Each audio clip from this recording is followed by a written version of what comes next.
Hey everyone, and welcome back to the RedBeard Outdoors podcast. I'm Jonathan, your host. If you're new, welcome. Here at RedBeard Outdoors, we talk about three main pillars, three main things, just about every single podcast, at least two, if not all three of them. And those are faith and family, fitness, and the outdoors. So technically you could say four things, whatever you want to say. I wrap faith and family together because for me, families are forever. So that's part of my faith. But on a side note, that's what you're getting into. I'm Jonathan. I love everything outdoors. I love sharing it with my loved ones, and I love fitness. So if those are some things that you're into or you're looking to get into, you've come to the right place. I know there's tons of podcasts out there. Thank you for choosing mine. Now, for those of you that are back, you know that the weekend podcast, I'm changing it now to Saturdays. And on the weekend podcast, it's a little bit longer.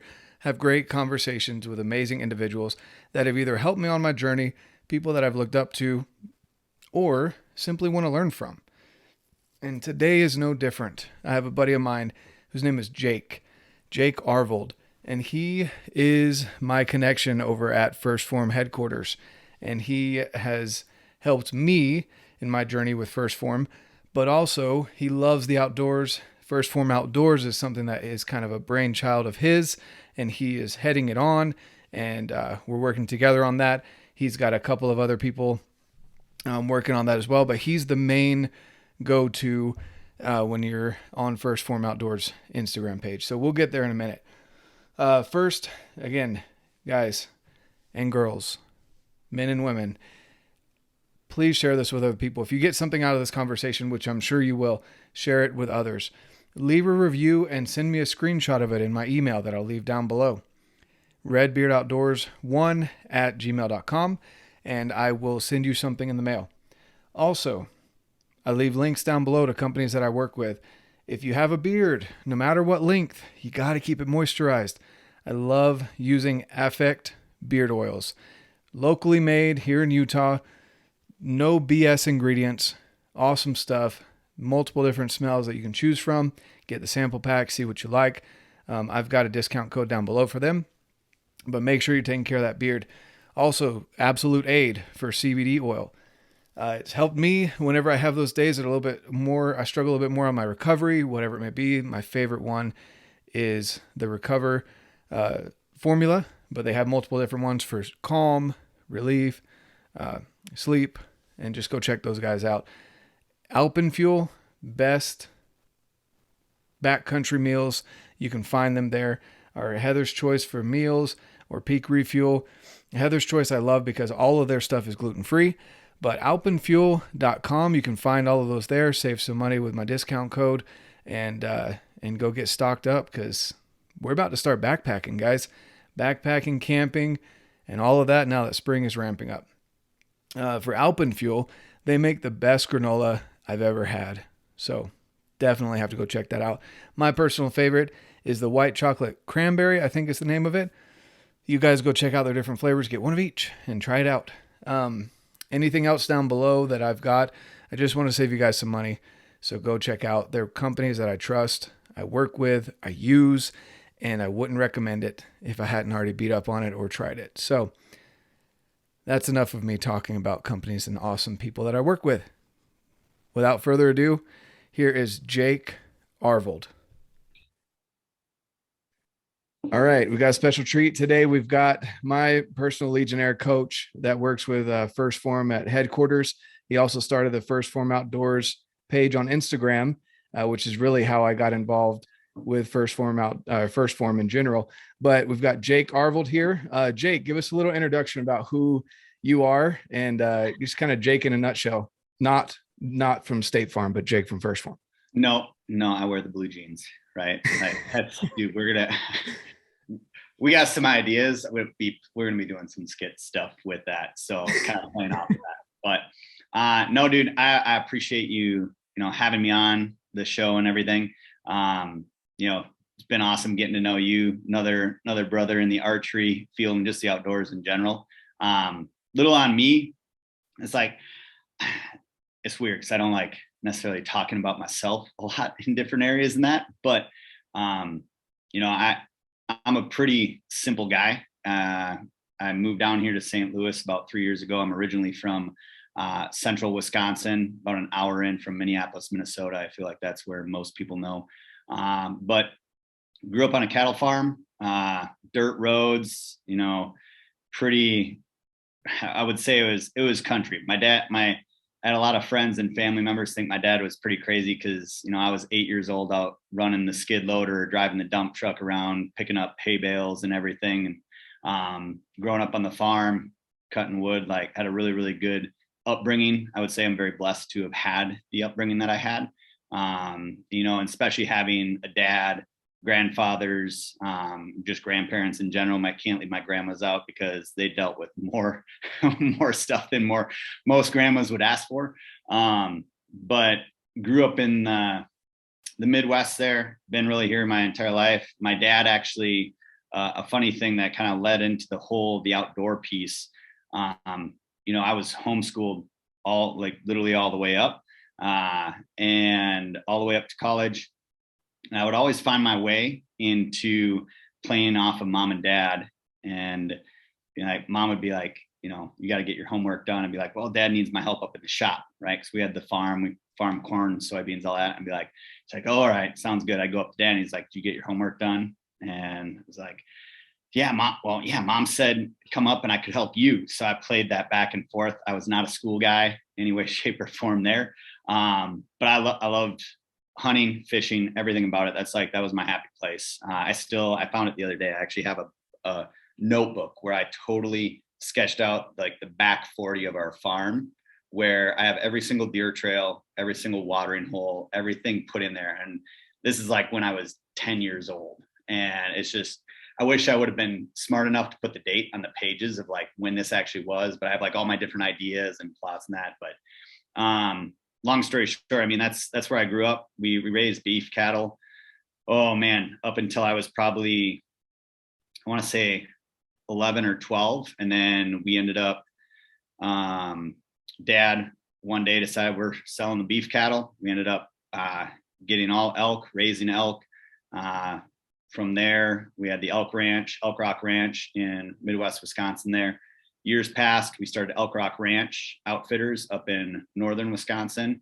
And it was always funny because my dad, when he was in college, would go to Colorado hunting with his buddies. And then when I was 8 years old, that was the first trip that I ever took out there.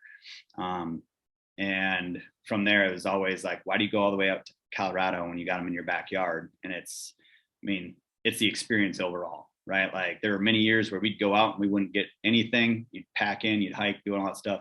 And that's with all that stuff put out there. Cause there's so many stories that come into that, years past, went out, guided in Idaho, did that, came back, started a CrossFit gym, did all that throughout college. And then when I sold my half of the CrossFit gym, I was connected in with Phorm. Like I said, I was Legionnaire with them, and then external rep, worked up there, sold my half of the gym to my business partner. Next thing I knew, it was in a couple months later, I got offered the position to come down to headquarters here. I've been here a little over 3 years now. And like I said, finding that gap in the outdoor industry where I think of my dad, my uncles, all the blue collar individuals that are like brothers and sisters to me, where it's like, all right, if we're as a company, Phorm in general, like if we're going out and wanting to help as many people as physically possible change their lives and improve their overall lives, mind, body, spirit, the whole 9 yards, well, what are we doing to personally connect with those people, right? Like I've gone to hundreds of different events at this point in time, met thousands of phenomenal individuals who have literally changed their lives. And I always had this like piece where it's like, I know we could be doing more for individuals of the nature, like I guess where I came from, right? Moms, dads, uncles, aunts, everything. And it's literally, dude, it just clicked with me at one point where it's like, I knew I wanted to be able to create more of a bridge between the fitness side of things and the outdoor side, the outdoor community. But if my dad or my uncle look at Phorm, the regular Instagram page, like we have some phenomenal individuals who love the outdoors, love all these things, but that's not their main niche, right? Or their niche, however you word that one. But I was like, if my dad or uncle look at the main page, they can't connect personally there. So I literally I created the First Phorm Outdoor page probably 3 months before I had gone through and actually launched it. I sat on that, and I was just like trying to figure out, okay, how am I going to do this? What do I need to do? And I just had one of those moments where I'm like, just send it. Like, I went through, I posted the first post on that thing, and I'm like, we're gonna make some waves, and we're gonna create an impact in the outdoor community unlike anything else. And as soon as I just said, let's go, sent that, next thing I knew, Andy liked the post and followed the page. And I was like, well, I'm not fired yet, so we're doing something right. And now it's been awesome. Like, it's surreal watching it grow, because it's been organic growth, the whole yard. I have absolutely no, to this point, like, I have absolutely no budget or fund or anything. It has been all grassroots, individuals like yourself. And honestly, I mean, for me, it's been really, really cool and a lot of fun to be able to connect with just good people. That's it. Yeah, that's awesome. That's so cool. No, you're good. So no, it's really interesting, and we'll get into the First Phorm Outdoor side of things here shortly, because I remember it wasn't that long ago. There was only like 500 followers is when I found it, and I jumped on it, and I was like, I want to be a part of this, right? Yep. And but we'll get into that a little bit later, because that's the juicy stuff, and so we'll save that for a little bit later. Make people listen a little bit more. A little teaser there for you. No, but that's awesome. So up in Wisconsin, that I've never been to Wisconsin. I just know it's freezing. That's all I've heard from people that have been up there. Did you see my little brother? I posted on my IG. My little brother is stoking the stove up there and everything. That's awesome. It's just, you can just see the breath. I mean, it might be 9 degrees here. I know it's like 20 below up there. That's just, it's crazy how much just a couple hours changes it. Yeah. So my buddy Clint actually went up to, so Vortex is based out of Wisconsin. Yep. And they had an elk-shaped camp at the Vortex facility. Yeah. And so he was like, the warmest it got was 7 degrees. That's t-shirt weather. It is. Oh my God. It is so funny. He said he got off the plane, and this guy, like, you got to understand, he's just like, he does everything opposite. Now, Clint, right? Yeah, and so he never goes with the grain. He's always against the grain. Mm-hmm. And so he gets off the airplane, and he gets to the rental car place, and he's got a sweatshirt on, some sweatpants, and some shoes that he never has laced up right. And probably, just some skinny socks or whatever, and nothing else. And the lady at the rental car place is like, you brought another coat, right? He's like, no. She's like, you're going to have a miserable time up here. And he didn't have another coat. He just had his jacket, his little sweatshirt. Yeah. He didn't know what he was in for. That like reminds me of, you ever watch like the Jamaican bobsled team? Right? Cool Runnings, like where they all of a sudden like just walk out from Jamaica and they come in, it's like a blizzard, they're all in shorts and everything, and they just come back. Like, that's literally, you haven't been to Minnesota or Wisconsin and you walk out and you're not ready for it, it just hits you and you're like, oh, I made a mistake. Why do people live here? Yeah, exactly. Seriously, though. I mean, you don't have much up there, right? No, but that's awesome. So you grew up working hard, playing the Ma and Pa game is what we call it here at our house, is Ma and Paing us, because our kids do that. Maybe not necessarily with school, but dad said no to something, they go to mom, and vice versa. I'd say it was for a decent cause. I don't necessarily condone that, but you're out there trying to work with your dad and be outside. So, it turned out all right. You turned out okay. I mean, mom says I'm special, so I mean, there you I don't know in what way, shape, or form, but maybe she'll elaborate on that one day. One day, probably. Like, she's still probably praying about me, that's for sure. That's awesome. So you grew up fishing, hunting. You just recently got into shooting bows, didn't you? No, I've been shooting bow for years. Okay. I bought my first bow. Man, I was probably 11 years old. Okay. 12 years old. I think it was 12 years old, because I shot, this is where I wish I would have had like cameras or pictures and that, because I literally, we used to have this little Chevy Sprint. We went up to our cabin in that, and a little front wheel driven car. I mean, 12 years old. That was essentially like my 4-wheeler. One of my dad's friends gave it to us. I mean, this is the funny stuff, man. Like we literally, this car, a buddy of my dad's gave it to my brother and I, and it was all rusted out underneath, all the gas lines. So of course, you know, in true farm fashion, figure it out, right? Like we're gonna, if you guys haven't watched Red and Green Show or anything before, like definitely watch that. It's well worth it on YouTube. But I took a gas tank from a boat and ratchet strapped it to the roof, and we ran gas lines down to the motor, got it going, and that thing would be the Baja rig through the woods. Had a blast. Literally, we took that. I'd take that out to the stands and pretty much go anywhere. But I shot my first 8-point little basket rack and everything with my dad, and I was by myself. And in the stand, because I dropped dad off at his stand first, and then I went to mine and called it in with doing like a bleat with my mouth.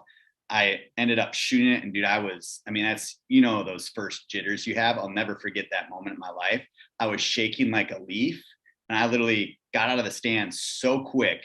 I don't even remember where I hit the deer or anything. I just know I had shot, right? And the deer ran off, and I thought I saw it go down in that, but I was so excited. I literally left my bow in the stand, jumped out. I don't even remember climbing out of the tree, got in the car and ripped out of the field and went to go get my dad, and my dad wasn't in the tree stand. So then it was like another 10 minutes, 15 minutes trying to figure out where he was, because it's like past dark now. And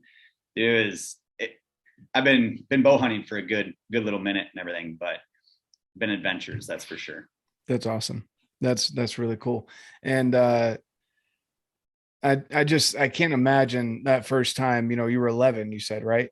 Or how old were you? Yeah, so you were 11 when it was, I want to say, because back then, if we were, I mean, in Wisconsin, you can hunt when you're 8 years old, as long as you're within like distance of your dad, or, you know, your elder there. I want to say I was 11 or 12 at that point in time. I can't remember exactly where I was. I'm sure if I asked my dad, I'd know exactly where it is. So. And you were able to recover the deer even after you left it and didn't track it properly? I was so amped. Like I blacked out. And when we came back, and my dad's like, all right, I went and I found him, and he's like, all right, calm down. I'm like, no, get in the car. We need to go find this buck. Like I was jazzed. And we finally, he got in. He's like, all right, well, do you have your knife? Do you have your tag? All that stuff, trying to go through. And I'm like, my heart's going 10,000 miles an hour. I'm like, Dad, get in the car. He's trying to calm me down. And we end up going back out and literally put an awesome shot on the buck, went through it, double lunged it. I remember that. And it went probably, I think it was like not even 60 yards into the wood line, and had toppled over right there. Just went over the crest of the hill of where the stand was. And then I was pumped. So that's awesome. Yeah, no, that's really sweet. I was going to give you some crap about the size of your deer, but it being an 8-point, I'd say it's pretty decent size. I mean, it was a cute little basket rack. Like you couldn't carry him out over your shoulder, right? Okay. Okay. Easy. Easy now. Okay. You redeemed yourself. I'm not even gonna give that one any leeway. At that time, the thing was a mega buck. There you go. There you go. No, I mean, that's a bigger whitetail than I've ever shot. I've never shot a whitetail, so I'd love to go out and hunt back east in North Carolina and you know, get up in a tree stand or a ground blind or something. And yeah, growing up, like I did a lot of fishing, and I have a lifetime hunting and fishing license in North Carolina. Awesome. That my grandpa bought for me when I was born. So I guess he knew that I was going to be an outdoorsman. But yeah, so I used the fishing a lot. But I didn't really have anyone that would go hunting with me necessarily, or that knew enough about it to teach me. And then the one time I did go with a rifle sitting in it was an elevated stand. So I don't know what those are called. It wasn't a tree stand, but not a ground blind. It was a I don't know, elevated blind. Is that what they call them? Yeah, like a box stand or Yeah, there you go. something. Like a Yeah, box like blind. I There think we like go. a box blind. Yeah, box blind. Yeah. Yeah. Okay. And it just felt like shooting lanes. There's like a salt lick down here, there was feed down here, and I'm like, I can't do this. Like, this isn't, if I want to go target shoot, I'm going to go to the range, you know. Mm-hmm. But then I got into bow hunting out here, and like rifle hunting out west to me is a huge deal because you can actually stretch it out. Mm-hmm. But bow hunting out east seems like a lot of fun. And I'm excited to delve into that a little bit more and go back out east and do that. But Yeah. I don't know. Mule deer are awesome out here, and I love them. They're not anything to me like elk, but I Mm-hmm. know that people, and I can imagine sitting in the stand for hours on end, and then all of a sudden, I mean, it goes 0 to 100 just as quick Bro. sitting in that stand. Yeah. I mean, you had that experience. You still have those experiences. So, Oh yeah. I mean, that's the 10 point I shot this year. Like I went through, I bought all the different like camera gear and everything. And it happened so fast, I couldn't even turn a single thing on. Like it was within a matter of seconds. Next thing I knew, there he was. yeah, Literally. your rig looked like a Google car, man. It had like cameras pointing out every angle. Oh, I was trying to catch every single angle that I could. I was like, all right, first year trying to do the whole like self-filming thing. And well, we learned a good handful of different stuff along the way. You need to find a way to do the voice activation to like Yeah, so you're at full draw. that's a brilliant idea. I don't know if that's possible. I'm gonna have to try and figure that out because that would have been clutch. Right. That's awesome. And that was a really good buck. I know we were giving you crap about, anyway, I won't even go down that rabbit hole, but we were giving you crap this year. And hey, I'll take it. It was you all filled the good. freezer. That's all that matters, right? On those Yep. on the smaller ones. But yeah, man, that was an awesome buck you had this year. Walk us through a little bit more about that, about your journey this year with your 10 pointer. What did you end up naming him, or you didn't have enough time to? It was the buck that I actually like. So this year was unique, and honestly, like the last couple years have been really, really unique. Moving down to Missouri, first year that I actually lived down here, I didn't go out hunt. I didn't hunt at all. It was a new job, new area. I was so focused in on what I was doing here and trying to get, myself settled. My wife and I did 11 months apart. We weren't even married yet, like fiance, everything. She was planning the wedding back up in Wisconsin, and I was trying to figure out all my stuff down here. And so I didn't hunt, fish, do anything the entire time I was here. And then it was that second year would have been like, all right, I need to get in the woods, right? Like the woods, honestly, like I love whitetail hunting. I love whitetail hunting, turkey hunting. I mean, anything really outdoor related. But my heart really falls into the elk hunting side of things. That's always just been my happy place, top of the mountains and that. But just being outside in general. And I could tell like I had this little bit of anxiousness, like, all right, working really hard, doing everything that needs to be done. But I was lacking the things that really refueled me, right? Like just recharged me more or less. And to my wife, like, it's kind of that those moments in time where I'll be like, hey babe, it's like 4 a.m. I'm like, you want to go on a blind date? Right? Like, go out in the blind together and that. She thinks you're so dumb. Like, no, let's do like an afternoon hunt. But she's still like, it's those moments to be able to get her out.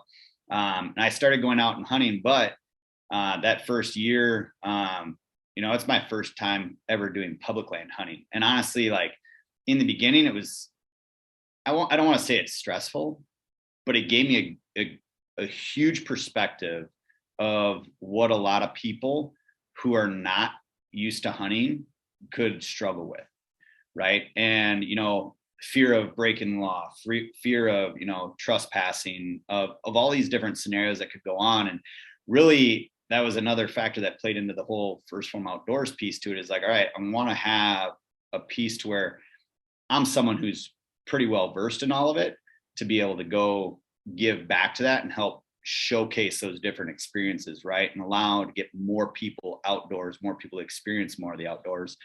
And so it was cool. It was honestly, first year. And this is where, I mean, all it kind of goes is I went out, I was hunting some public land. I had a brand new lone wolf tree stand. I just got that, a climber, had got a brand new blind, and just kind of got some more gear because a lot of my other stuff is still up, in Wisconsin and everything that I left up. I hadn't moved everything down, and went out. It was probably a second weekend hunting. I left my climber out public land. I'm like, everyone's going to be good. I'm someone like, I like to leave benefit of the doubt. Like I look at the good in everyone and anyone out there. And, I'm like, you know what? I've walked past many different stands as I'm out here. I've never thought once to steal someone's stand, take it down, vandalize it, anything like that. So I'm like, all right, well, and I'm in the middle, like I'm way back in there.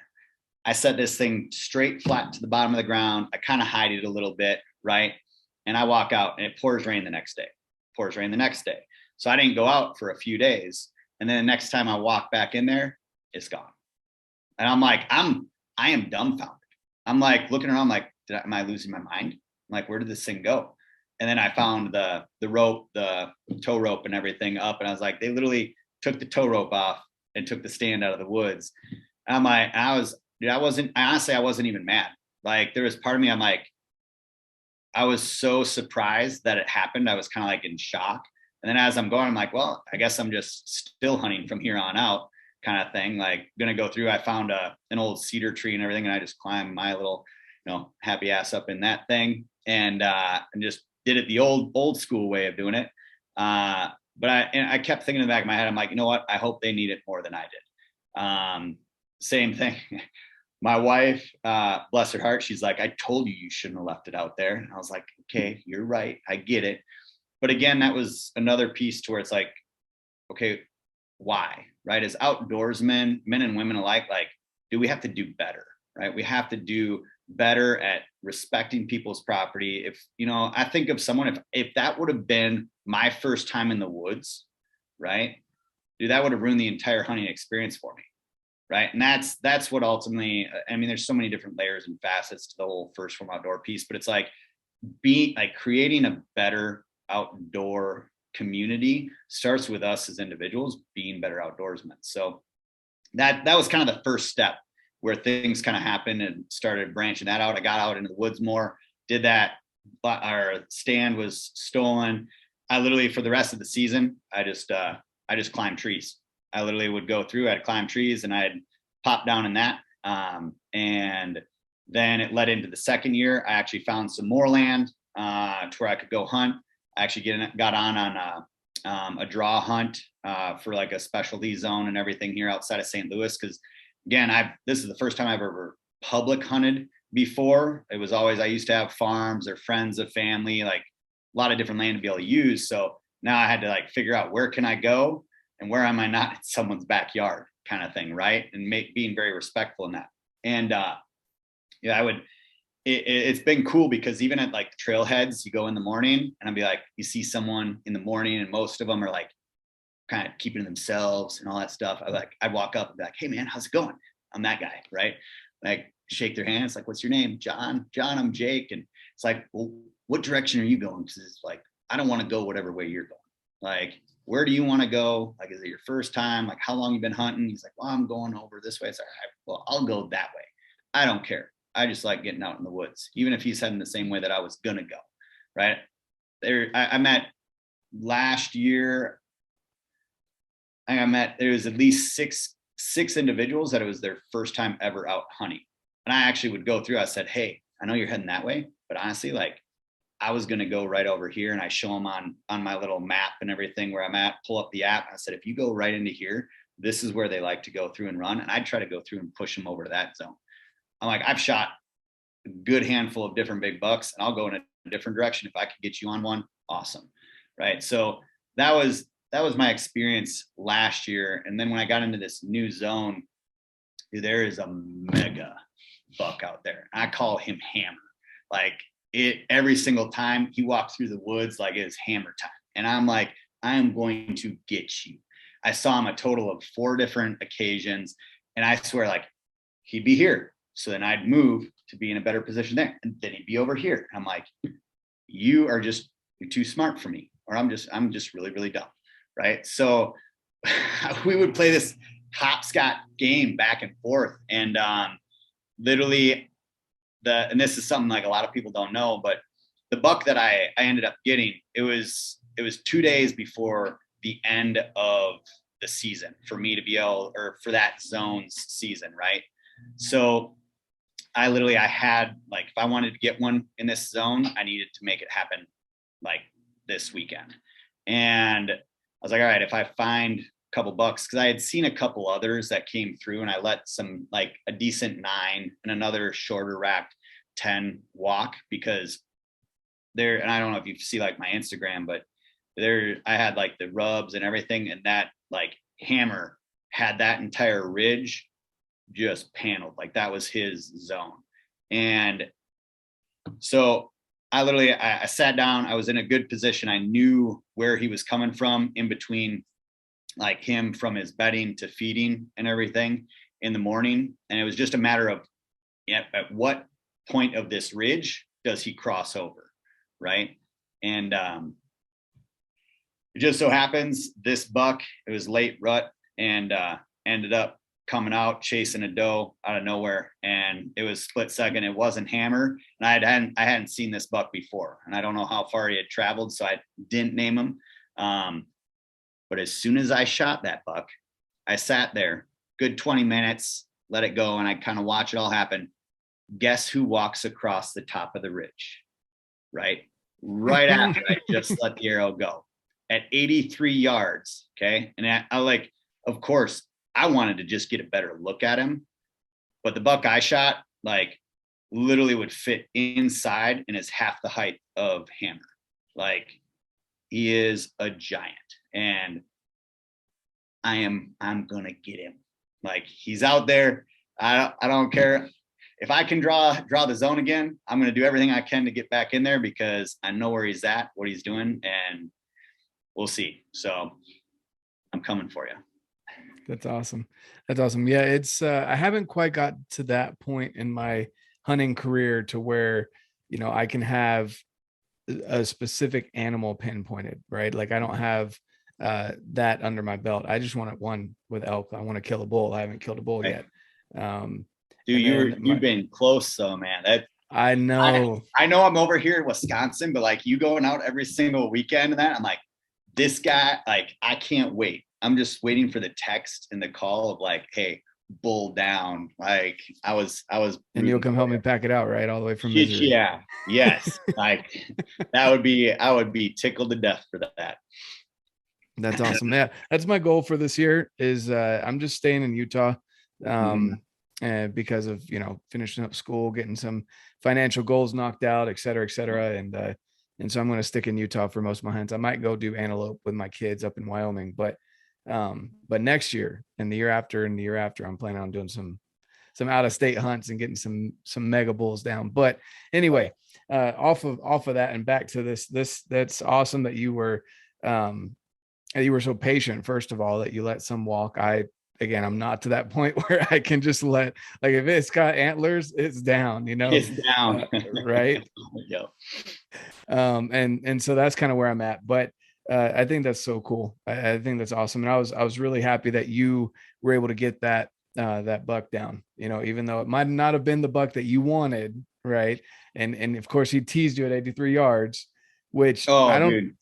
It was it was a magical moment, because it's like, it felt like it couldn't have been a better, like, movie scene, right? Like, it just happened so cinematically, like, just the way, like, the sun was coming up, because I shot my buck at 7:16. So it wasn't even late in the day yet, right? It was still pretty early in the morning. It happened like that. And then, yep, he walked across, like, the sun's still kind of coming up and everything.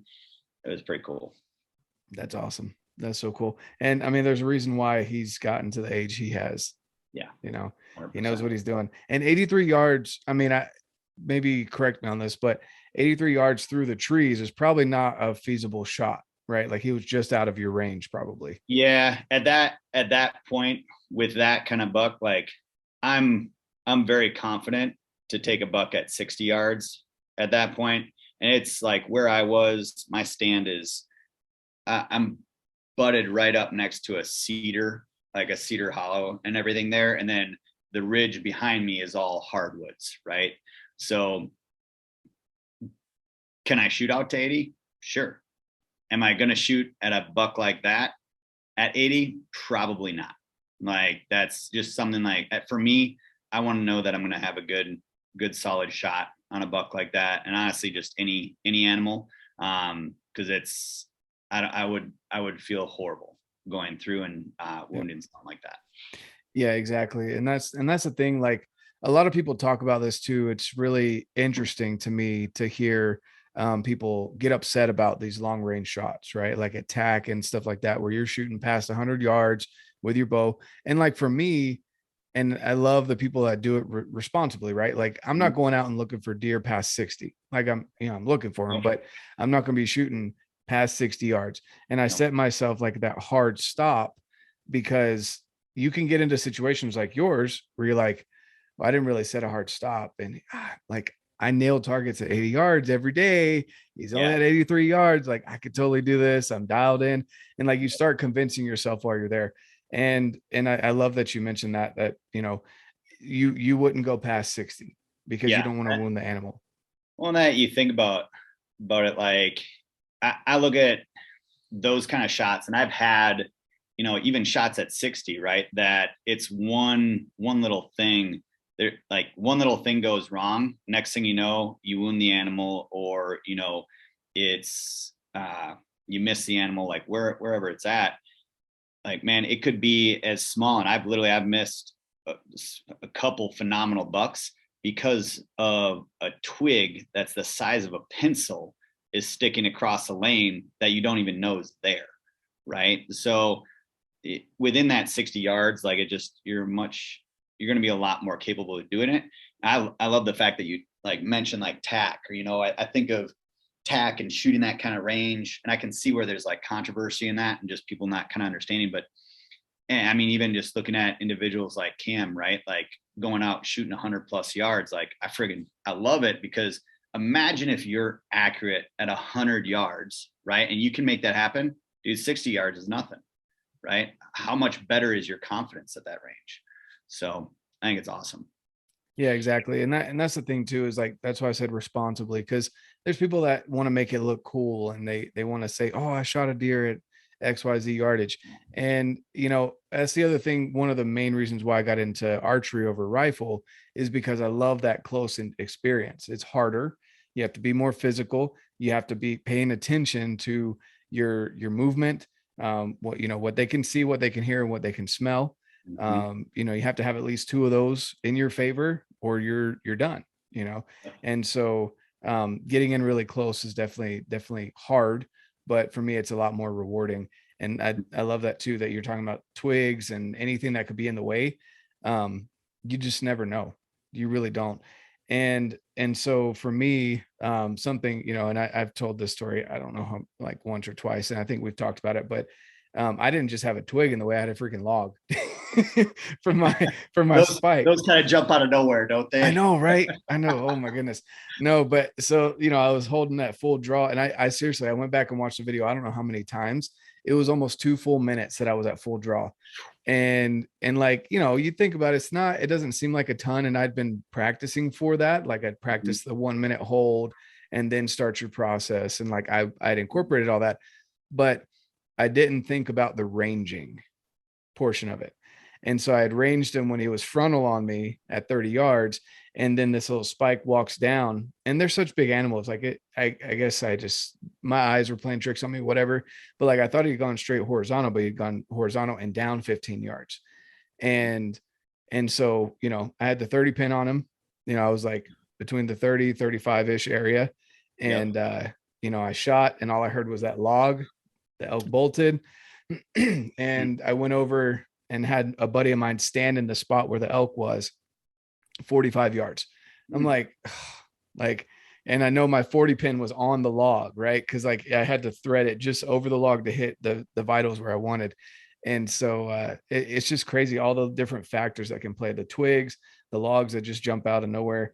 You know, but mainly the ranging. So like after that, and I even talked with Dan about this. I told him, I was like, I set myself another hard stop after that. I wish I'd done it before, but like, if I don't have time to range, I don't have time to shoot, period. Mhm. Yep. And so, you know, and it's hard. It does make it harder when you've got those experiences where they just walk out of nowhere on you. But it goes back It's to the, well, go ahead. No, I was sorry. going to say, it goes back to the ethics of it, of you know, even if the log hadn't been there, I would have hit him low. You Mhm. know, it would Right. have hit him just probably in the brisket. It would have injured him. And who knows, I probably wouldn't have recovered it, or maybe I would have had to Right. take another shot. He would have suffered. Like, so many things would have gone into it if that log hadn't blocked that shot. Yeah. I could have hit one leg. He would have limped off, maybe, you know, gotten better. I don't know.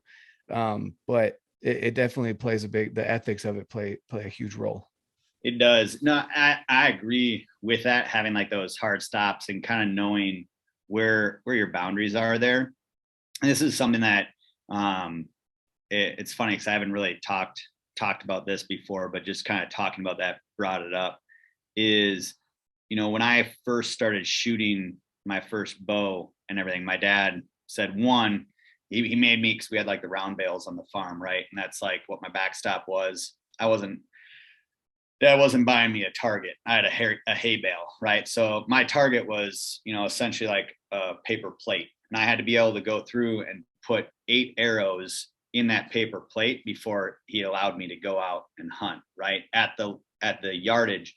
But back then, like, we didn't have, you know, a rangefinder. That wasn't a thing back then, right? So the big piece, and this is something, I mean, I still go through and practice, and I also encourage like anyone else to, is, you know, to put down the rangefinder, but also have that intuitive shooting, right? Figure out where those ranges are, because if we become so dependent on that piece of machinery, right? Then it's like, okay, well, we can't do anything. It's I think of it as like people with a GPS, like, what happened to topographical maps, right? Like, knowing how to read a map. What happens if your GPS is down or something's going on?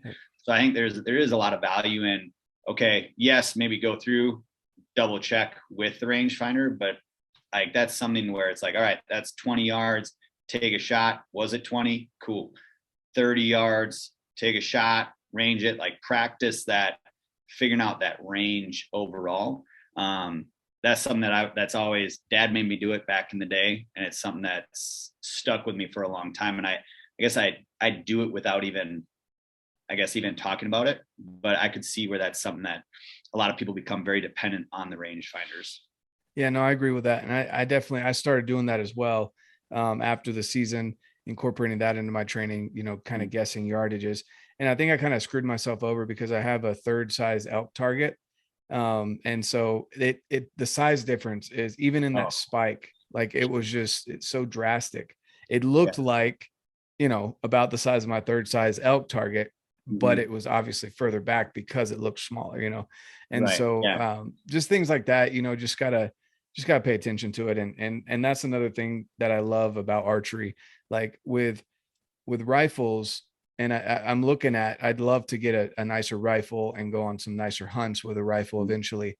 But that's a whole nother aspect of archery that I love about it, that you're always tinkering, right? You're Mm-hmm. always doing something. You can always improve on something. Like, I thought my grip was good because I don't really touch the front of the riser except for like my index finger. Like, I've got Mm-hmm. all my other fingers out. I can move them freely. And then I watched a video recently from MFJJ, you know, from the elk shape guys. Yeah. Yeah. And he talks about practicing that no fingers touch the riser and don't grab your bow after you shoot. And I was like, okay, well, add that to my list of things that I need to work on. Right. And so I started doing it, and like, my groups tightened back up again, because I was thinking, I'm like, hey, maybe I need to get new strings, but I had just gotten lackadaisical with my grip, and they Gotcha. just tightened right back up, to Yeah. the point where I had to stop shooting groups again because I'm worried about breaking more arrows. So like, It adds up quick. yes, it does. Yeah. I'm in the process of building a new bow out, and getting some new arrows. And I'm like, looking at the bill, I'm like, I don't mind it, but My wife might. Yeah. Oh, dude. Hey, we were talking about, hey, what she doesn't know in the beginning a little bit earlier. Like, that's She's one of finally those on things. board. She's finally on board with it. But yeah, like the first time I brought it up to her, she's kind of like, what? I know. I got her, of course, just ended up getting her set up, like my wife Tina, with one of the mission crossbows and everything, just kind of get her at least in the blind and shooting. And it's just cool. It's cool to be able to get her out in the woods doing that stuff. I know she wants to go through and get a compound. So I definitely want to be able to do that stuff. It was kind of like a last minute thing this year. I'm like, we're going to get a tag because we're going to get some meat in the freezer. If you get tags, that means that we can put more of this in there and really move towards, like, one of our big things is like, we'd like to move more towards like being self-sustained in wild game and doing that. So she wants to be able to play a big role in that. So That's awesome. Yeah. I want to let people know out there, he's not saying it's not a different word for it out in Missouri. It's his Wisconsin accent. It's tags, TAGS. okay. Okay, up there on the roof, right? It's okay. I get picked on all the time. Go? I literally thought that getting onto this call, like, I'm gonna get so much shit for my accent. I had to throw that one in there. I get picked on for saying orange all the time because my wife's like, there's no A. I'm like, yeah, but it makes the joke better. You know, the knock banana joke. Like if you say orange, you glad? No, it's orange, you glad. Aren't you glad it didn't say banana, right? It makes more sense. Anyway. No, but so I actually kind of wanted to ask you a little bit about that too, as far as getting your wife, because like I know you moved from Wisconsin, so you don't have a ton of family around you in Missouri. But you've got your wife. You and your wife seem pretty close. She deals with a lot of your bull crap. It seems nicely anyway, and she like to give it back, you know, about paper towels and stuff like that. So like how do you get her outdoors? Like, what is she grown up that way, or is that kind of evolved? No, so it's actually it's funny. She's very, I have to give her a lot of props because she's very, very open to anything and everything, right? Of at least trying new things. And, that's something that I'm just very fortunate to have an individual like that. I'm just like, all right, yeah, try different things, right? And it's being tactful, right? Like in this side of things, just as like the husband in it, it's like, I'm not going to force it upon anyone, right? Because actually she grew up in a family where, like, the outdoor side of things, like her dad and her brothers would do stuff, but because she was the girl, she was like left out, or like, nope, you're not doing that, right? Or from different conversations I've had about it with her, to where she'd go out fishing with her dad, and it was just kind of like, and it's nothing against her dad and that, like, they've come a very long ways in different areas, but made the experience just not as enjoyable, right? To where it almost put a bad taste in her mouth, right? So then, when we started dating back in the day, it was, well, if you want to hang out with me, right, we're going out fishing in the canoe, right? Or we'd take, a camping trip up to, the Boundary Waters. It's even more of a testament to her, man. If she was willing at that early on in the relationship to go out in a canoe with you and be stuck going fishing, like, trust me, we did some stuff. Like, I mean, there's that'd be a whole nother. We could have a podcast solely on the stuff we've had. I put her through in our relationship. But doing that, it was always like, I love her to death.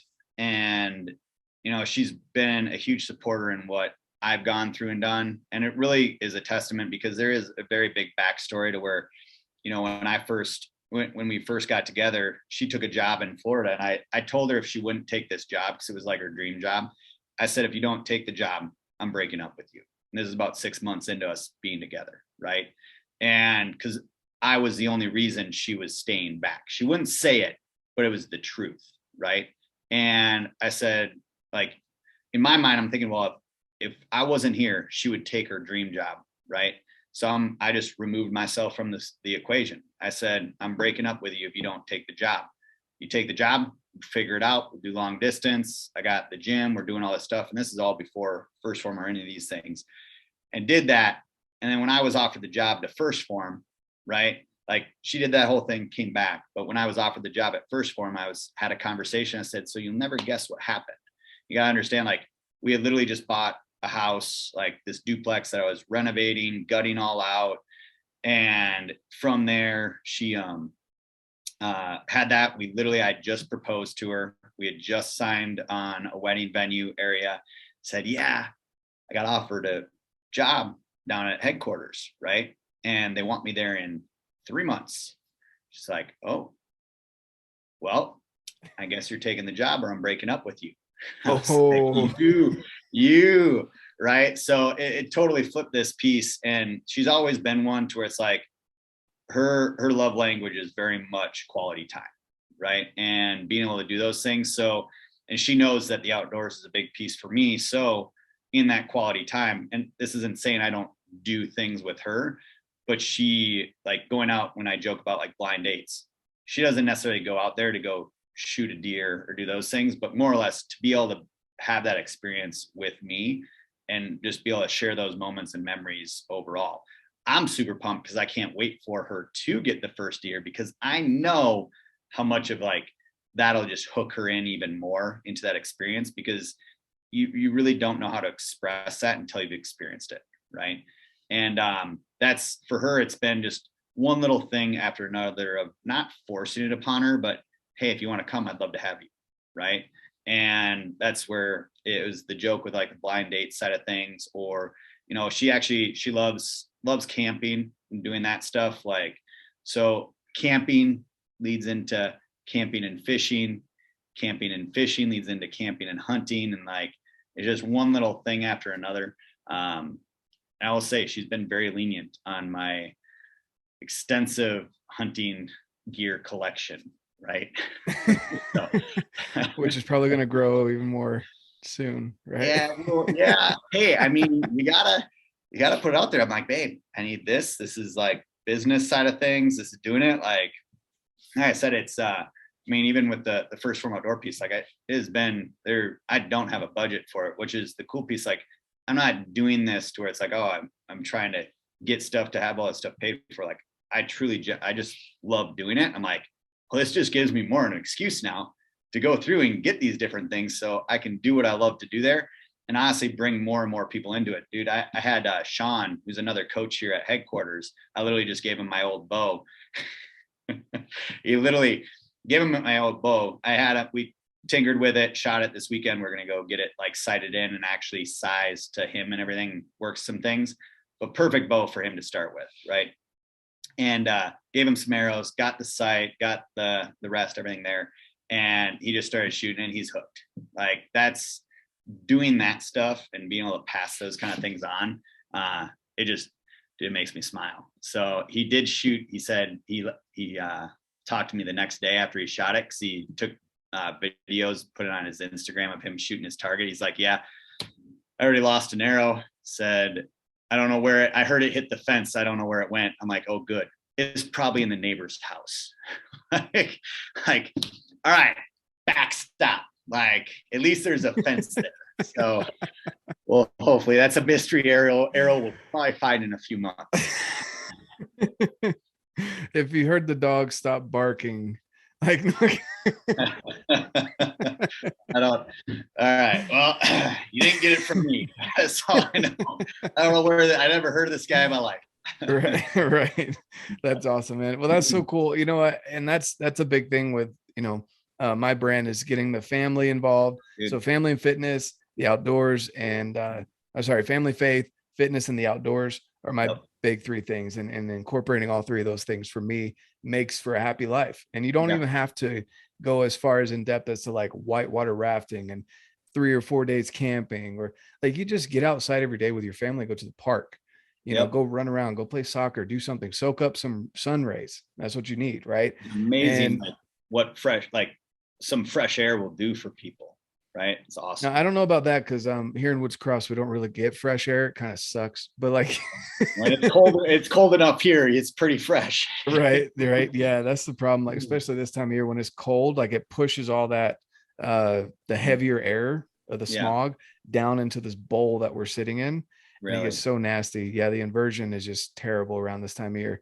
But if I could get rid of the stupid train tracks and the inversion and the bad air quality, like Woods Cross would be dang near perfect.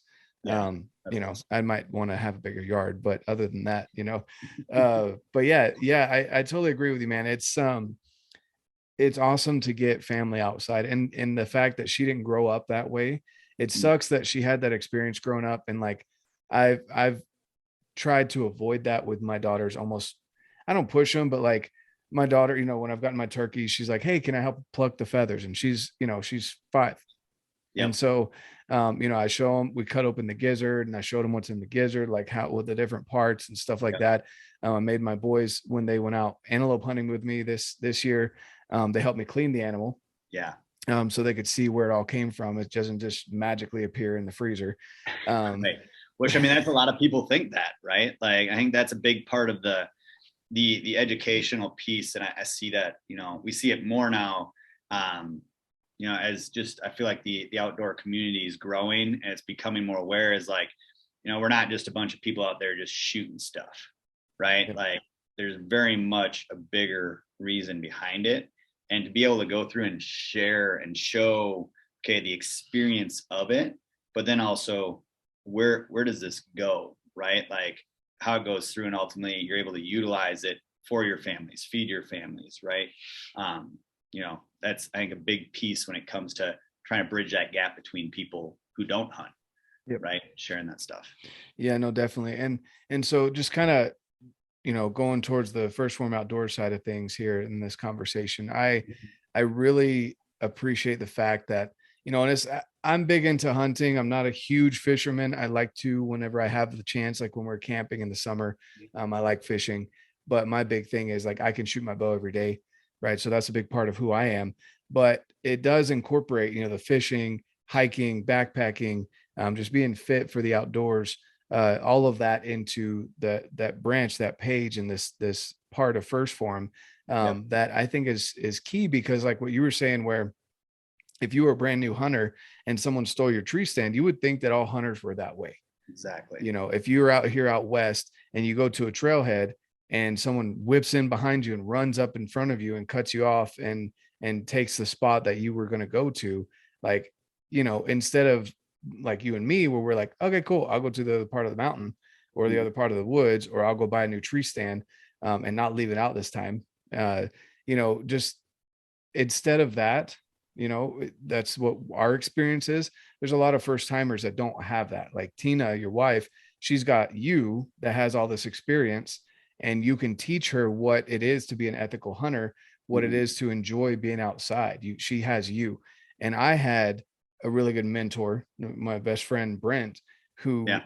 if it wasn't for him, I'd be back in North Carolina. I would have never met you. I would Yeah. not be so in love with the mountains out here. I would not be a hunter. I'd be back in North Carolina, probably being a physical therapist, Right. or suffering through some more school or whatever. But like, it's crazy to think how much one person can change the experience for other people, you know? Yeah. And so having that mentorship and having that page where you're sharing other people that are good hunters, good ethical hunters, fishermen, outdoorsmen, that can mentor other people. Mhm. Because I've had people come to me from the First Form Outdoors page, or vice versa. They've gone to First Form Outdoors through my page Mhm. because they want to be interactive with that group. They Yeah. want to have a good group, a good community, because they probably don't have that where they're at. And social media has been able to link everyone together that way. You know, that's, and this is where it comes down. I don't want to be super long-winded and everything, and because I can definitely go off on different go down the rabbit hole kind of thing in this. But this is where, like, the big passion piece in it comes down to me is, dude, those negative traits that people exhibit, like, those aren't just things that they do naturally, right? Like, the apple doesn't fall far from the tree.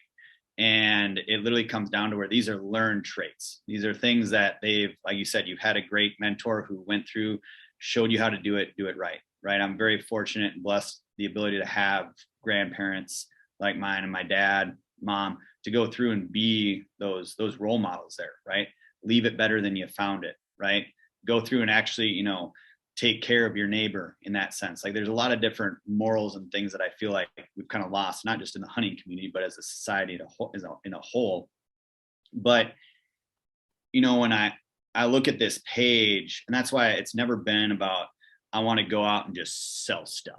Right. Like, and that's one of the big things. Like, I want to make sure anyone gets a message through here is like, supplements are tools, guys. Like, they're there to go through and help fill gaps.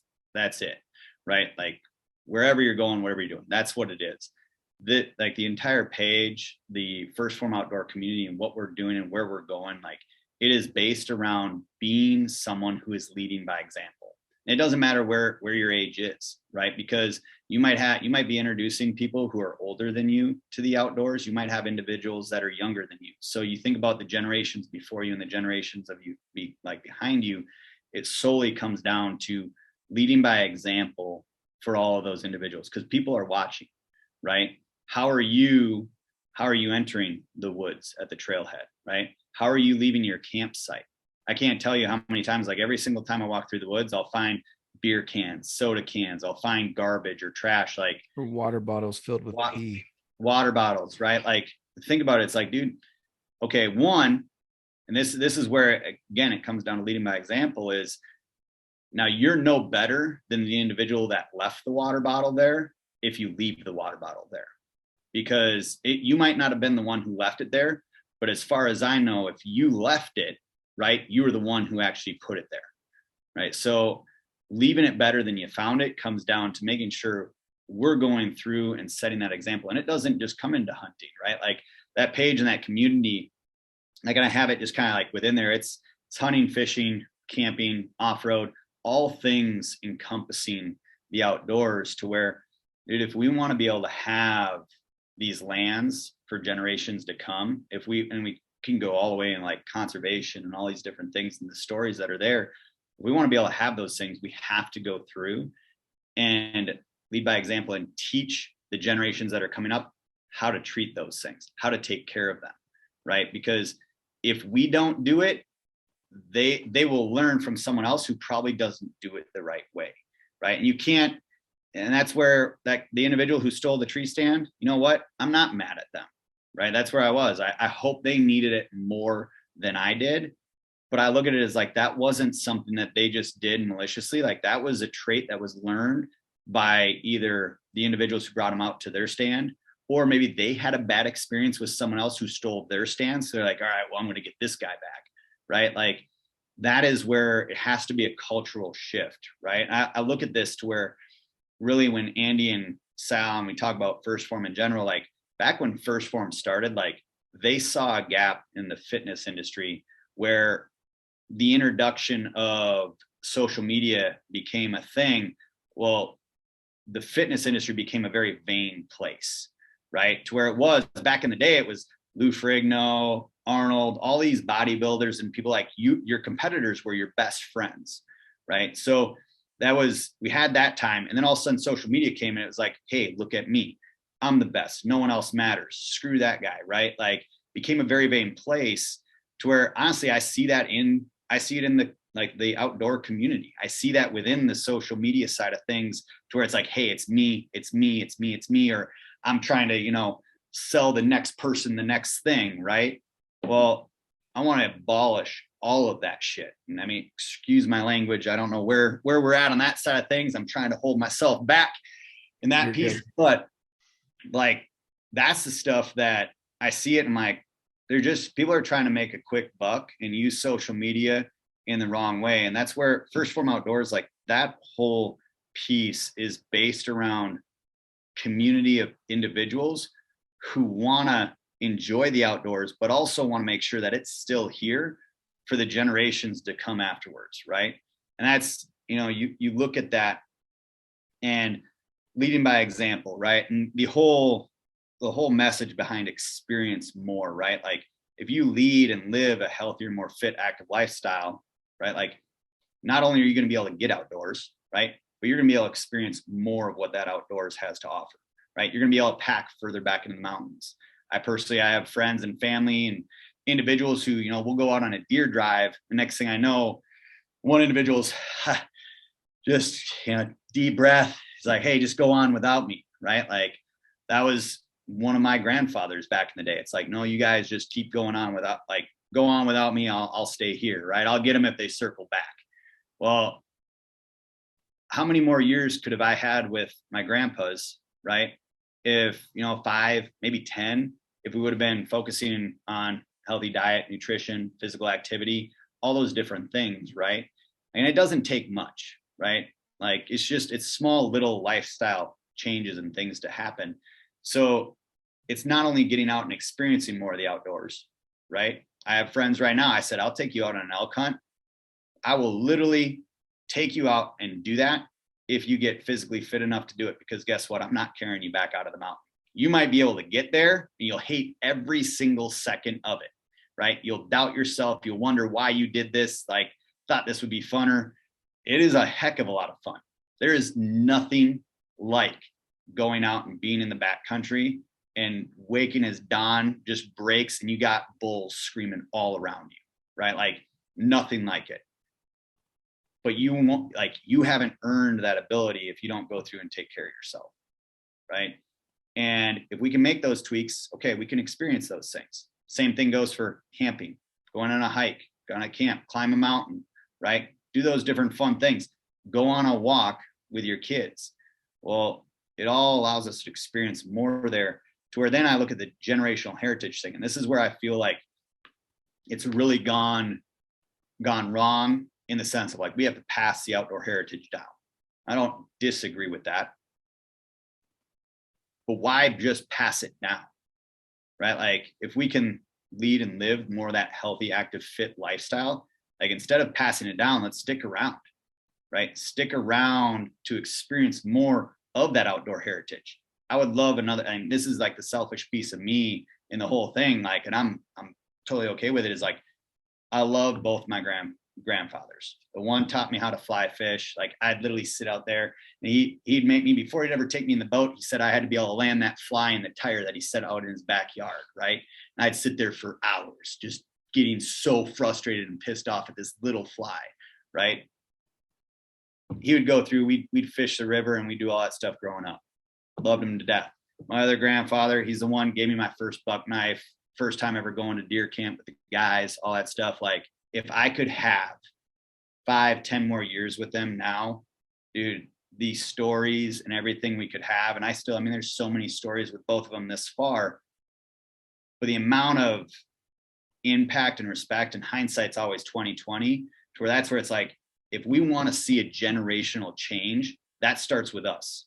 We can't be pissed off at the generations before us. We can't be pissed off at the generations coming up and how they act, because that's a reflection of how we're acting, right? What are we doing? Instead of being upset about it, let's do something about it, right? So that's long-winded explanation. When it comes down to First Phorm Outdoors, like it's very much a community base, to where I do. And it's still, dude, it's in the infancy. It's only, I mean, you said it was like 500 now, dude, we're just about going to crest the 12,000 mark, right? And that has literally just been personal conversations going through, no advertising whatsoever, any way, shape, or form in there.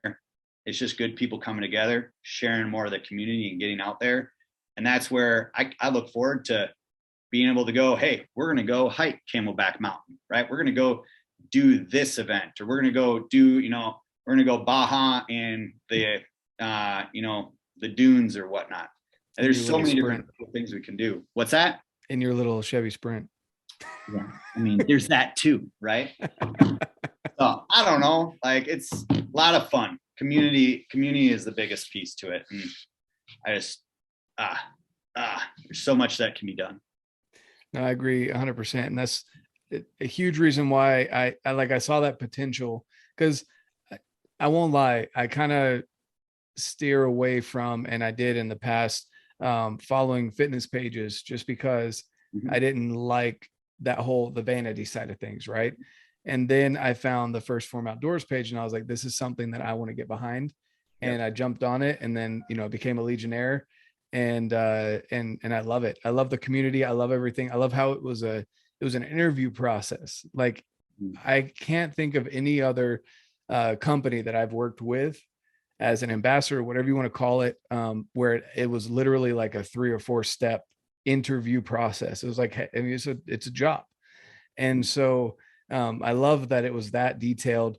You guys pay attention to the details at First Phorm headquarters. But more than anything, how that's incorporated into, like, for me, that's why I always say, get out, live your life, and love it. Like, I know I want to say so much more to that, and that's a long catchphrase as it is, but Right. but I love the experience more because it feeds right into it. I say, get out, live your life, and love it, because you need to live it. You need to love your life. Don't just go and clock in and clock out 9 to 5, come home and watch Netflix and live someone else's life that's fake, because your life is boring.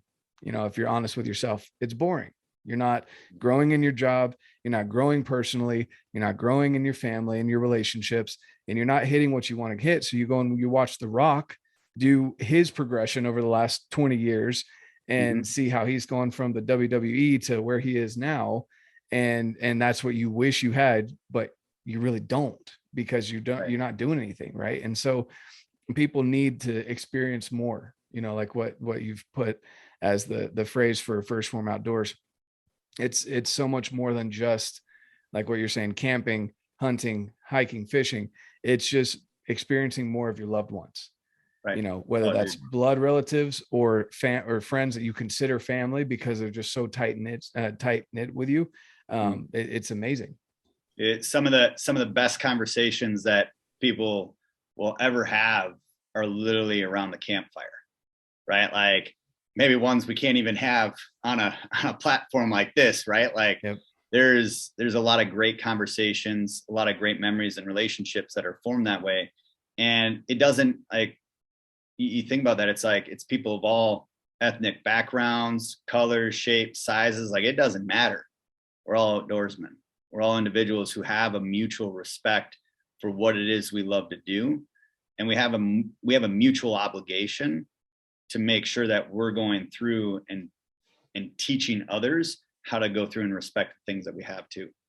So. Right. Yep. And it gives people a purpose to train. I'm trying to stay away from the word workout, because workout's very temporary. It's a one-time thing. But training, what are you training for? Are you training to live longer? Are you training to be a better grandparent? Are you training to be a better hunter, fisherman? It seems silly, but fly fishing takes a lot of back and forth. If your shoulders are jacked up. I know you like fishing, but I mean, dude, even just for the fly fishermen that might go through and listen to this too, it's like, all right, if you're going to the backcountry and everything, like, when I guided out in Idaho, like the Cayuse River, Bear Creek River, everything up there, like, phenomenal trout fishing rivers and that, but you'll put on some miles, right? And you're wading through the water, you're getting into some beautiful territory, but you got some distance to go. And it's like, how far will you go? Yep. Right. So it's physical fitness. It's so much more than, like, it's not being, the ripped 6-pack or the pretty face kind of thing. It's what can we do? Where can we go? Yep. No, exactly. I hear you. I hear that so much, how people make things so complicated when it really doesn't need to be. It's not easy, but it's simple. It's very simple. You put in a little bit of work today, a little bit more tomorrow, a little bit more tomorrow, and it builds on itself until you're able to get done what you want to get done. Yeah, I mean, look at yourself. And I know, I mean, a handful of different people, and this is what makes me so proud. And just like in the short time with the First Phorm Outdoors community, and that, like, see more and more people jump on board, right? And individuals who are just putting in the work, right? Like that, seeing those things and watching individuals who, I mean, shoot, Buddy Clay, right? Like, the guy is down 30 some pounds and better dad, better outdoorsman, literally has followed just a consistent regimen nonstop, like focusing on protein, calories, water, movement. That's it. Like, and he's consistently gone through. It's no magic pill. It's no magic wrap. It's just staying consistent. The hard part is doing that for a period of time, right? Actually doing it. I mean, and even like for you fall right into that, like, in all aspects. I've watched your journey. Like, it's freaking awesome. I bet you feel a heck of a lot better too. Yep. Like, Still maybe not as pretty as you'd like to be, but All right. You want to go there? We'll hey, go there. I'm not good at the whole shots thing, but Here, I'll let's fire take. it. I know we're not doing videos, but let's take our hats off real quick. I don't have much more hair than you do, but Oh, hey, get out of here. All right. I don't know. Look at this. What is this stuff? I I don't know, know. right? That wonderful widow's peak. Yeah. No, dude, I really do. I love it, and I love to see where this is going. I love the message that's put out there, the values that are behind First Phorm as a company, and it's U.S. based. That's Mhm. another big thing for me. Just bringing everything back here to the U.S. as much as we can, so that we can be self-sufficient. Because we can't. It's just like everything else. You can't take care of other people.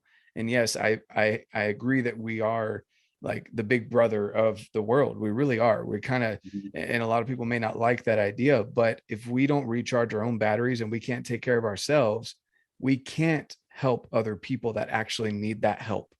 Not for political reasons, not for any other reason other than their lifestyle is not as good as ours and we want to help.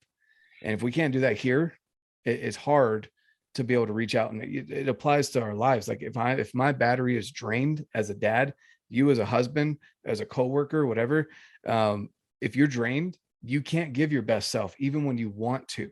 You can't. It's And that's, impossible. I'll add on to that because this is one thing that has stuck with me for a good minute of time. And it's actually a conversation that I had with Sal, the president of the company. Andy's the CEO, one of the owners of the company, and his brother Sal. The Which MF is CEO. cool. Come on, man. Yeah, Okay. the MF CEO. All right. If you don't know what that stands for, you'll figure it out. That being said, like Sal and I've had some really great conversations, and I think that's one of the biggest things when I even got introduced to these guys, because it's one of the things like Andy was really excited about First Phorm Outdoors because he's like, man, this is going to allow us to do more of the things we love to do, right? And going to be able to go out there and like showcase more of those things. Because what a lot of people don't know is like Andy is a very big car enthusiast guy, but both of them grew up on a dirt road in the middle of nowhere, Missouri, right? Like they're both farm boys. They grew up that way. Their lifestyle now might not necessarily show that as much, but literally one of Andy's like fun pastimes is go to his farm that he has and just go cut the hay, jump in the tractor and go cut it down. Like he loves doing those different things. And they're both genuine, just good dudes. And I'll never forget, Sal and I had a conversation, and it was really about kind of even my kind of development just as a leader and everything within the company here is, to be truly selfless. Like a lot of us, like we all talk about how we want to make the world a better place, right? Like we want to be able to help those around us. We want to be better dads, significant others, all this stuff. But to truly be that, right? To truly be selfless to those around you, you first must be selfish, right? And what I mean by that, because you don't get that twisted, right? It's like it comes down to where if you want to go through and be the best dad, the best significant other, the best coworker, you need to take care of yourself, right? You need to make sure that you're taking that time for you to make sure that you're investing in yourself. So now you have actually something to give and to offer to the other individuals, right? And I think that gets so overlooked too many, way too often, right? And it's easy to think like, oh, you're being selfish. Well, I have a mom who, for the first half of her life and having kids with me and my two brothers, like she gave everything to us. We were homeschooled growing up, put all the time in. Guess what? She went from Miss Wisconsin to super athletic, all these things, to where she let go of all of her health, right? She let go of herself to where now I love her to freaking death. And it's like, and she did 75 hard, right? She went through, did that with me last year, ended up like got her health back on track to where she went through, and I wasn't able to go through and do it, but with a crew of other individuals within First Phorm, she says, I'm climbing Camelback Mountain. This is a woman who could hardly go through and like hang from a pull-up bar months before that, right? So it's not that you have to change the world, but it's like we have to change how we go through and take care of ourselves. And that's coming from a son to a mom. Like I wish my mom would have been more selfish in the early years and taking care of herself, so she didn't have to go through and use the rest of her life to go through and try and regain that. Right. And that's where, a lot of people might say, oh, you're being selfish going to the gym or going out, taking that time. Like, no, it's not. You're not being selfish. You're actually being very selfless. Like, if you go through and take care of yourself, that's where you're really truly able to give a hell of a lot more back. Oh yeah, no, for sure. And even in, bringing the faith, excuse me, the faith aspect into it. Yeah. What did Christ do before he went and he did his ministry? He took how long in the desert? Dude. By himself, wasn't serving nobody but himself. Yep. And figuring himself out. And then he came back and spent the next 3 years of his ministry, after he had recharged his batteries and tested himself, put himself to the limit.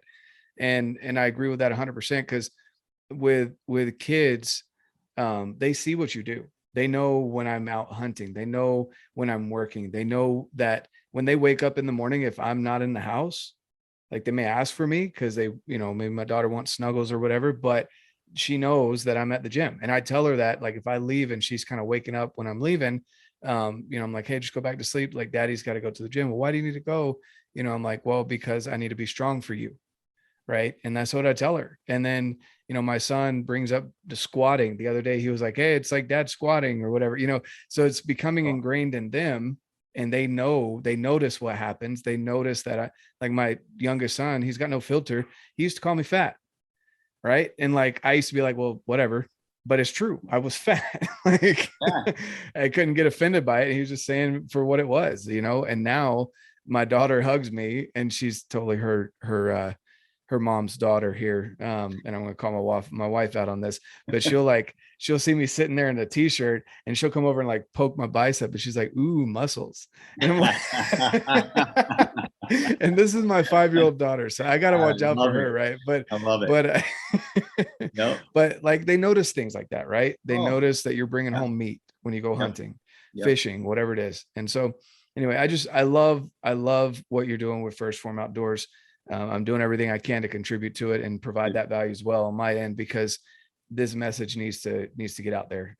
Just humble people, good ethics, get outside, clean up, leave it better than what you found it.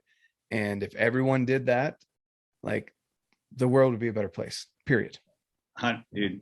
And that's where it looks at it, like, you think about the impact we can have, like how wide and vast the entire outdoor community is, right? Like, it's huge. And that I always look at it as like, each one of us as individuals, whether it's hunting, fishing, any of it, like, we're essentially the equivalent of taking a pebble and throwing it into the water, right? Like, creates a little bit of a ripple effect.